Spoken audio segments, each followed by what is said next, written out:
entrevista por Juan Diego Vázquez y esta vez le tocó a el Contralor Solís, una persona muy polémica, que a mi punto de vista creo que Juan Diego Vázquez, en lo poco que pude ver en la entrevista, le fue un poquito muy suave. Esperaba algo más fuerte, como estamos acostumbrados a ver a Juan Diego Vázquez siendo energético en sus preguntas y sorprendiendo al entrevistador con preguntas que no se imaginaban. Sí, Juan Diego Vázquez hizo muy bien su trabajo, pero a mi criterio, del 1 al 10 le doy un 8. Generalmente siempre le doy un 10 o hasta un 15 a Juan Diego Vázquez, pero creo que esta no es la ocasión. Pero de esta manera, termina bien, con un buen cierre de parte de Juan Diego Vázquez. Y por otro lado, pues, como es de esperarse, el Contralor Solís le hace una pregunta y te da 1000 respuestas, menos lo que tú quieres, y te lleva para la Luna, te lleva para Marte, te lleva para Chame, te lleva para Chiriquí, te lleva para Darien, te lleva para todos lados, y al final a veces te la da la respuesta y a veces no te la da. Esta es la parte que pienso yo que Juan Diego Vázquez debe haberlo frenado y parado y pedirle las respuestas al instante y no con tanta habladuría como es algo común de parte del Contralor Solís. Vamos a escuchar aquí, mis amigos, la... Lo primero, Contralor, en cuanto al rubro de fiscalización, usted nos detalla que para fiscalización en general hay casi 1.000.000 de balboas que se van a destinar en distintos créditos, en distintos rubros del crédito adicional. Pero el más grueso es 400.000 balboas para los gastos en los que se incurran por la asamblea ordinaria de la organización que usted mencionó en su intervención. Yo quiero entender, ¿eso al país en qué le beneficia? O sea, ¿por qué el país va a invertir 400.000 balboas en llevar a cabo esta asamblea ordinaria cuando, por ejemplo, mientras hablamos hay escuelas que no han abierto? Eso es como priorizamos, según usted, Contralor de la República, hacer esta asamblea ordinaria en vez de, por ejemplo, que el gobierno destine estos fondos para otros fines. Tiene la palabra el señor Contralor.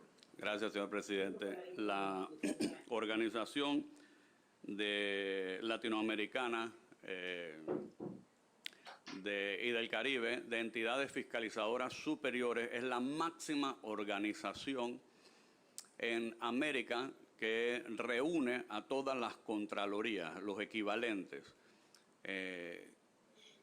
Forma parte de una red internacional de la INTOSAI, que forma parte de la comunidad internacional de organizaciones transnacionales que velan por el cumplimiento de las normas de auditoría, de transparencia y de perfeccionamiento de las entidades superiores.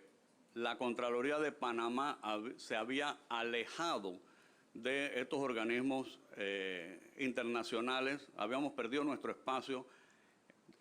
Panamá ha sido activo en esto, los países de la región han distinguido a Panamá metiéndolo en la junta directiva, en el consejo directivo. Panamá forma parte como miembro del consejo directivo de esta organización y de manera unánime se votó y se escogió que Panamá fuera la sede de esta organización. Esto es un intercambio horizontal que es sumamente importante para las contralorías y sirve para nosotros actualizarnos en todo lo que es materia de auditoría y fiscalización. Y es tal vez una de las formas más económicas de hacer traslado de conocimiento y tecnología interinstitucional. Continúe, diputado. Gracias, presidente. En el rubro de recursos humanos, que hay 4.200.000 y tanto, hay uno que habla de viáticos al exterior para la participación en la 7ª Feria Internacional de Folclore, Tierra Sin Sombra, el Cantón de Cayambe, Quito, Ecuador. ¿Usted me podría detallar esos 15.000 balboas para asistir a esa feria, a ese festival? ¿A qué se refiere específicamente, Contralor? Déjame revisar el rubro ese. Un minuto de receso.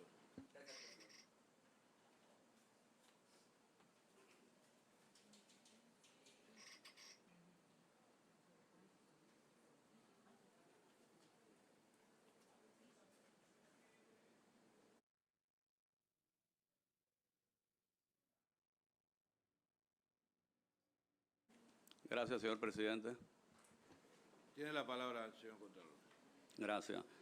En efecto, el conjunto folclórico de la Contraloría General de la República es un referente nacional de nuestra cultura. Tan es así que de tiempo en tiempo es invitado a participar en el exterior, y esta es una participación del conjunto folclórico para cubrir los gastos que no le cubren la organización cuando los invitan. Y con los $15,000 que están aquí de viático al exterior se debe cubrir toda la participación del conjunto folclórico que va a representar culturalmente a Panamá en Ecuador, presidente. Continúe, diputado. Gracias, presidente. Contralor, yo veo en viáticos dentro del país, que son 48,000 balboas, y transporte a otras personas en la 10,500 balboas, y también incluye el movimiento del conjunto folclórico de la Contraloría. Para que me detalle en viáticos dentro del país cuánto es eso, y en transporte de otras personas cuánto es eso. ¿Por qué le pregunto? Mire, Contralor, a mí no me tiene que debatir la importancia de que el folclore se desarrolle a nivel nacional. Lo que no me queda claro es si es de las principales funciones de la Contraloría y no, por ejemplo, del Ministerio de Cultura. Porque, por ejemplo, en la Escuela de San Miguelito de Folclore no hay insumos, no hay personal, no hay instructores, que seguramente con esta plata se pueden contratar. Entonces yo quisiera entender ese manejo de prioridades, Contralor. Entonces, de viático dentro del país, transporte dentro del país y transporte a otras personas, que se incluye en toda su explicación del documento que ustedes nos entregaron, que va para el conjunto folclórico, ¿cuánto es al año? Sumados a los 15,000 que ya dijo, para que vayan a bailar a Quito, Ecuador. Tiene la palabra el señor Contralor. Gracias, presidente. No simplificaría ni minimizaría la labor cultural y la importancia del intercambio cultural que realiza el conjunto folclórico de los funcionarios de la Contraloría. Pero le haré llegar al conjunto folclórico las inquietudes en el sentido de que más bien pudiera ser una actividad que no realice la Contraloría. El conjunto folclórico de la Contraloría tiene más de 50 años. Tiene ¿cuántos años? 57 años. Pero voy a trasladarle a los miembros del conjunto folclórico la inquietud de que eso tal vez no deba ser algo que haga la Contraloría, sino que debería hacerlo el Ministerio de Cultura. Sin embargo, puedo adelantarle, señor presidente. Esa no es la pregunta que le hicieron, pero él quiere comprometer a Juan Diego Vázquez en contra del Grupo Cultural de Panamá, de Conjunto Típico de Panamá. Seguro que todas las entidades en el país ya reconocen como algo muy propio nuestro de orgullo de la Contraloría el conjunto folclórico. Gracias. Continúe, diputado. Gracias, presidente. A ver, Contralor, yo le voy a pedir que no saque palabras de mi boca. Yo celebro y reconozco la importancia del conjunto folclórico de la Contraloría y cualquier otro. Lo que quiero entender es, además de los $15,000 para el viaje a Quito, Ecuador, que ustedes están sufragando entre viáticos dentro del país, transporte dentro del país y transporte de otras personas, según lo que usted mismo nos detalla, ¿cuánto nos está costando? Porque yo creo que el folclore, como usted lo dijo, es una expresión artística propia del país, no por ende debe significar un costo al erario público. Y pensaría yo que el Contralor General de la Nación lo debe entender de esa forma. Presidente. Continúe. Gracias, presidente. Vamos a hacerle la matemática de las cifras que han sido presentadas aquí. Y en efecto, a nosotros nos parece que sí es importante la labor cultural que realiza el conjunto folclórico de la Contraloría. Voy a pedirle aquí al equipo que haga la labor matemática de cuánto es el costo, que no es solamente para el conjunto folclórico, pero que sí los incluye, presidente. Se me da un minuto para hacer la matemática. No, mientras que está en eso, ¿tenía otra pregunta? Sí, presidente. Continúe, pues.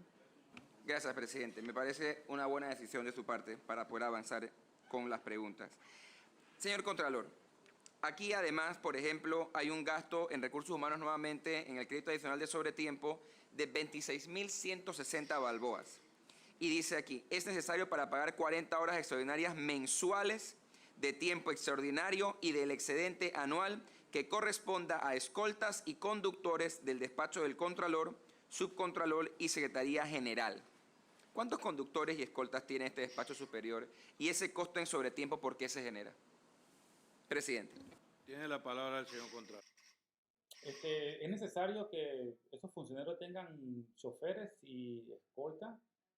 Por favor, leo sus comentarios. Necesito saber si eso es importante y necesario para que un servidor público, aparte que se le paga bastante dinero, se le paga muy bien, ¿no? Piensa que es necesario que tenga chofer y escolta. Por favor, leo su comentario. Necesito su opinión, pueblo panameño. ¿Ok? Y a la misma vez para decirte que si tú todavía no te has suscrito, suscríbete al canal. Porque una vez que lleguemos a los 20.000 suscriptores, estaremos regalando $500 en un vivo que haremos pronto. Así que, wow. Escolta y choferes. Vamos a escuchar la respuesta, que está muy importante la respuesta que va a dar. Gracias, señor presidente. El personal que tenemos en tema de escoltas y choferes trabaja en turnos rotativos y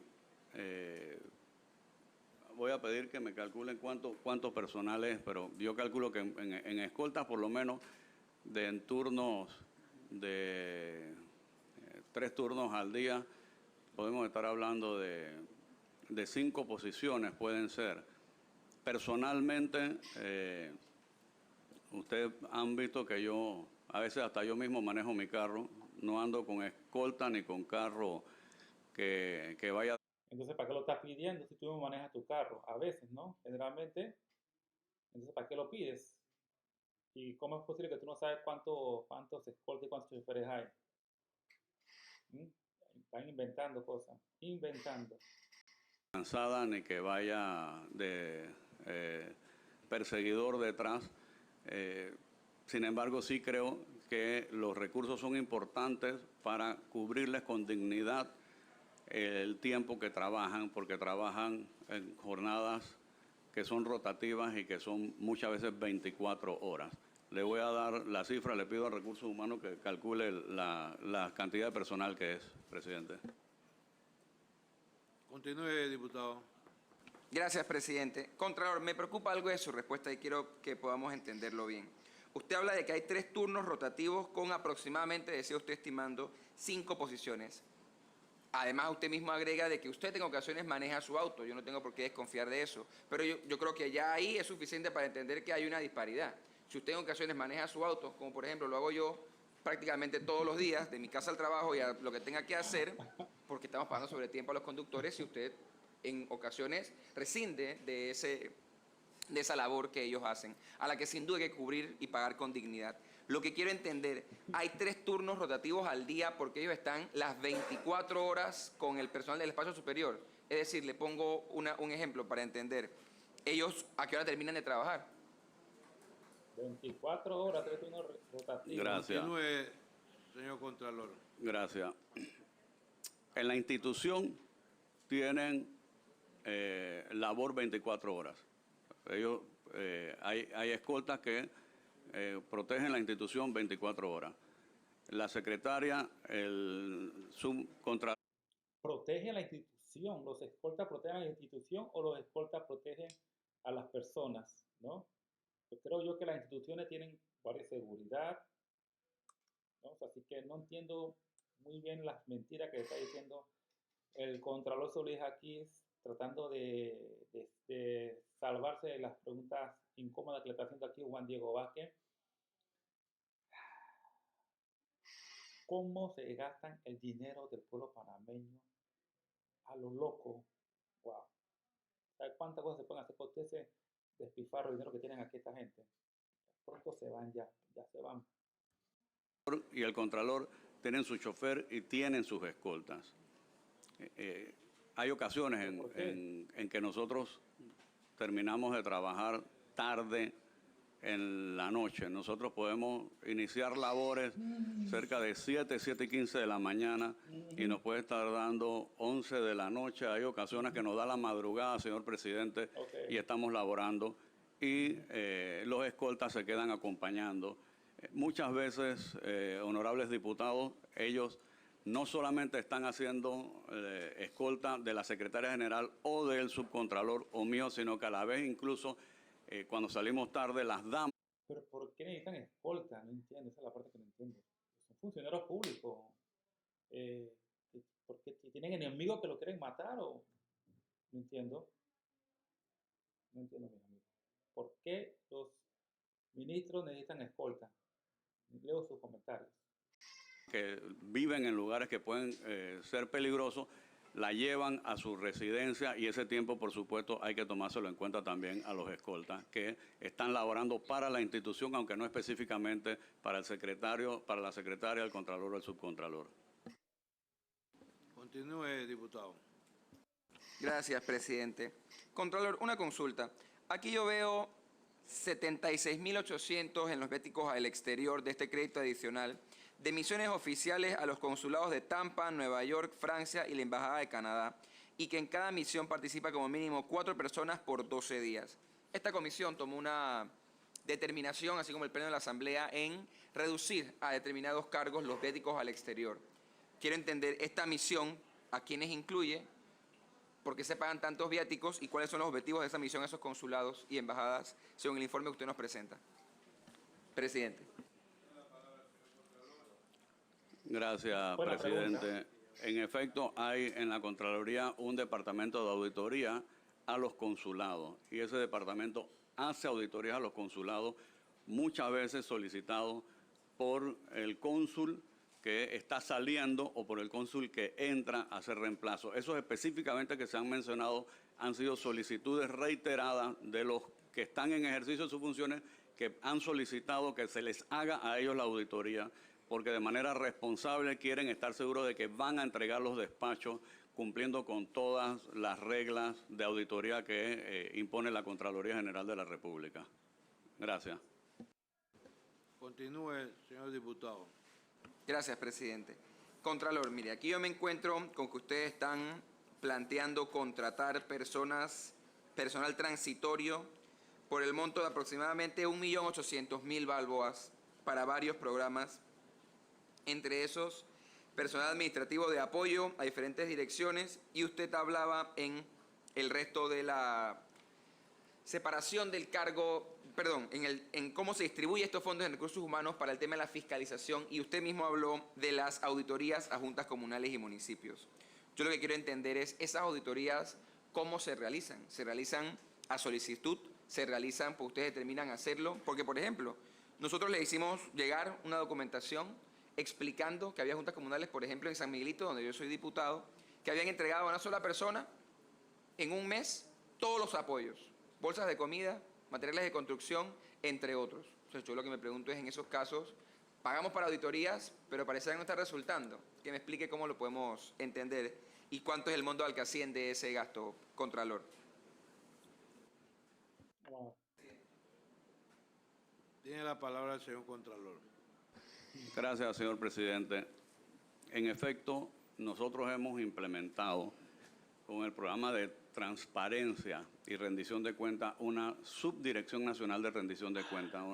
Yo creo, honorables, que es importante tener presente que la primera etapa, después de la asignación de fondos y el traslado de capacidades, es que los funcionarios usen el dinero entendiendo que ellos son los responsables del manejo de los fondos. Cada entidad, presidente, es el responsable del manejo de los fondos que se les han asignado. Nosotros lo que estamos haciendo es capacitándolos en la rendición de cuentas para que sepan cómo deben rendir cuentas, qué es lo que deben detallarnos.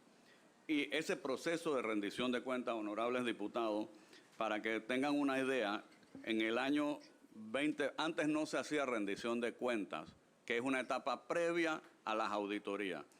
Se presentaron a la Contraloría 167 informes de rendición de cuentas de juntas comunales y municipios.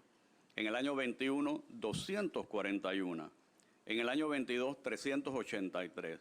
Y como podrán ver, hemos reforzado la interacción con las juntas comunales y municipios, que en el primer semestre del 23 del año pasado se presentaron 576 informes y en el tercer trimestre 179. En el último trimestre, 89, lo que significa que hemos recibido 1.635 informes de auditoría de juntas comunales, rindiendo cuentas de los ingresos que recibieron. Los ingresos que se les desembolsaron, honorables, es 400 millones de dólares.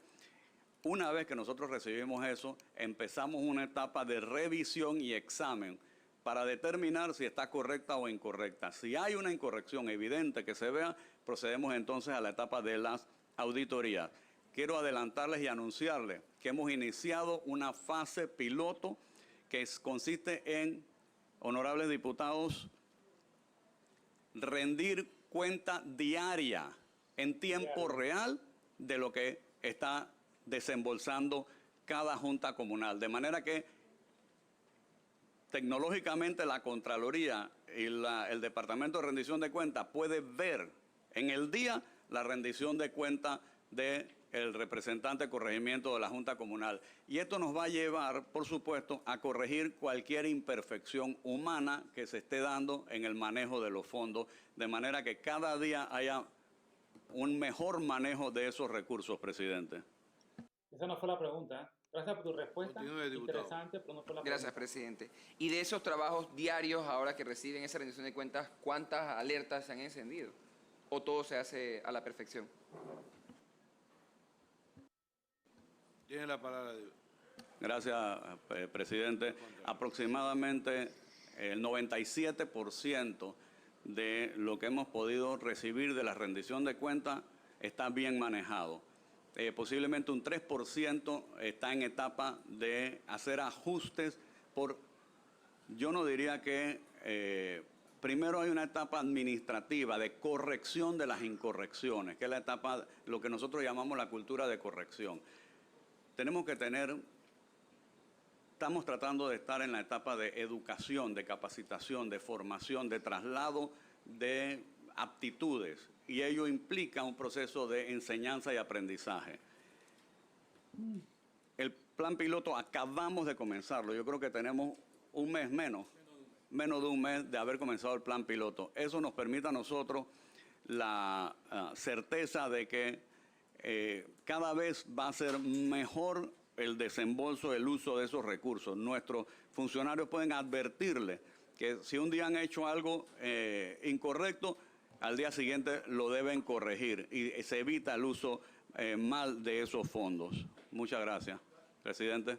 Esa no fue la pregunta. Continúe, diputado. Gracias por tu respuesta. Gracias, señor presidente. Contralor, mire, como parte de estos procesos, usted también narra el que estas auditorías que se hacen se llevan a cabo en esa cultura de corrección. Pero es que esa cultura de corrección no puede pasar por encima de la ley. Y la ley es clara. Cuando como parte esas incorrecciones pueden ser incorrecciones como un término general, vago, amplio, pero algunas caen en conductas típicas. En esos casos, ¿cuántas denuncias ha presentado la Contraloría en los últimos 4 años y 8 meses? Presidente. Tiene la palabra el señor Contralor. Gracias, señor presidente. En efecto, la etapa administrativa de trámite que permite imperfecciones o incorrecciones administrativas no implica una conducta dolosa. ¿Cuántas denuncias ha presentado la Contraloría? Esa es la pregunta. Si da vuelta, man. ¿Cuántas denuncias? De implicarlo, la Contraloría General de la República pasa a la siguiente etapa, honorables diputados, que es la etapa de posterior a la recepción, examen de las cuentas. La Contraloría General de la República hace el análisis y ordena una auditoría. Nosotros podemos decir, sin lugar a dudas, que esta administración es la administración que más auditorías ha hecho en la historia de la Contraloría, tanto auditorías forenses como auditorías generales. Y el margen, permiso.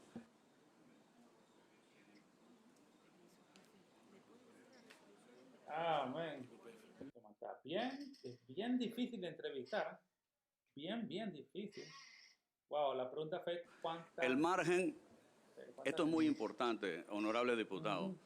porque la Contraloría hace su trabajo de capacitar y de educar, de formar. A ojo de buen cubero, a ojo de buen cubero. ¿Qué está hablando él? Esta es la parte que yo digo que Juan Diego Vázquez debió haber intervenido y ser más energético como él siempre lo ha sido. Siempre lo ha sido Juan Diego Vázquez, por eso me extraña que le está dando tanto, que lo está dejando correr, ¿no? Pero bueno, a lo mejor Juan Diego Vázquez está cansado, ¿no? Una cosa así, no sé. Increíble. Nosotros, hace 2, 3 administraciones, el margen de auditorías con errores podía ser un 55%. La administración que siguió, el margen de las auditorías con errores podría ser un 51%, 52%. Eso demuestra que había educación a los funcionarios, y eso es muy importante, que tiene que ver con la formación que está haciendo la Academia de Control Gubernamental de los auditores internos de los entes fiscalizados. En la administración anterior, la pasada administración, el margen de error en las auditorías era aproximadamente 47%. En esta administración, si no me equivoco, estamos como por 44%. ¿Qué significa eso? Que cada día, cuando salimos a hacer una auditoría, las auditorías salen mejor, salen bien. Y cada día hay menos auditorías. Yo aspiro, como una meta institucional, que para la próxima administración, cuando haga auditorías de las gestiones a las que la Contraloría en este periodo le ejerció control previo, las auditorías reflejen, si acaso, un margen de 30-35% de error. Y a la vez puedo decir que nosotros hemos tramitado aproximadamente 561 auditorías. 561 Esa auditorías. no fue la pregunta. Gracias, señor presidente. Esa no fue la pregunta. Ya los minutos se acabaron. Le damos un minuto para que usted pueda culminar. Gracias, presidente. Yo nada más aclaro que mi pregunta no fue cuántas auditorías se habían hecho, sino cuántas denuncias se habían puesto en el margen de que esas auditorías habían revelado conductas posiblemente típicas que debían enviarse, como ordena la ley, al Ministerio Público, y sobre eso no hay respuesta. A mí me preocupa mucho este crédito adicional, por lo que he incluido. Pienso que no prioriza lo que tiene que hacer la Contraloría, que es revisar que las cosas se hagan bien. Y como dije, y lo dije en el pasado, lo que se ha hecho queda claro: viáticos, transporte dentro del país, gastos para temas que no son prioridad, 400.000 para una conferencia, más de 20.000 para pagar viajes de conjuntos, que yo creo que mucho más podrían aportar para diseminar la cultura dentro del país y el folclore dentro del país, que haciendo otra clase de cosas. 7 millones en compras de terrenos, cuando podría usarse eso en otra clase de gastos, y yo creo que ahí deja mucho que decir. Sobre todo cuando todos los días salen denuncias a las juntas comunales y municipios de los manejos de los fondos, cuando no se refrendan los traslados a los municipios, aun cuando la ley obliga a los traslados, no se hacen cuando no son amigos políticos, y que adicional, como ya he señalado yo antes, a mi juicio, solo con haber refrendado el contrato ley, sabíamos que la Contraloría no estaba haciendo bien su trabajo. Gracias, presidente. Bueno, mis amigos, eso fue todo en la entrevista hacia el Contralor Solís del 6 de marzo del 2024. Increíble, mis amigos, todo lo vivido en esta entrevista. En realidad, Solís es un manipulador de la entrevista. Él tú le haces una pregunta y te responde con todo menos con la pregunta que te hicieron. Él simplemente se va como a decir lo mejor de él, a vanagloriarse de él mismo. Yo estoy haciendo esto, estamos haciendo lo otro, este es lo mejor para esto, esto es para lo otro. Bueno, gracias a Dios, que espero yo que salga pronto, lo más pronto posible, el Contralor. No sé cuántos años tiene el Contralor, pero necesitamos un cambio grave ahí. Eso es un cambio, eso está grave ahí, mis amigos. Mucha plata corre por ahí, sin contar lo de los auxilios estudiantiles también, es una locura. Personas recibieron $300,000 para estudiar. No, esto enferma, mis amigos. Esta situación en Panamá enferma. Esperamos así que los nuevos líderes que tengamos pues hagan su buen trabajo por un Panamá mejor y tengamos una mejor igualdad, ¿no? Una mejor igualdad, empezando como siempre digo, la educación. Mejores escuelas, mejor deporte, y de ahí arrancamos y sería un mejor Panamá. Menos violencia, personas mejores preparadas. Así que pienso yo que todos los que están viendo este video quieren lo mismo. Así como siempre me despido, mis amigos. Dios bendiga a Panamá, Dios me lo bendiga y acuérdense de suscribirse a este canal que es totalmente gratis.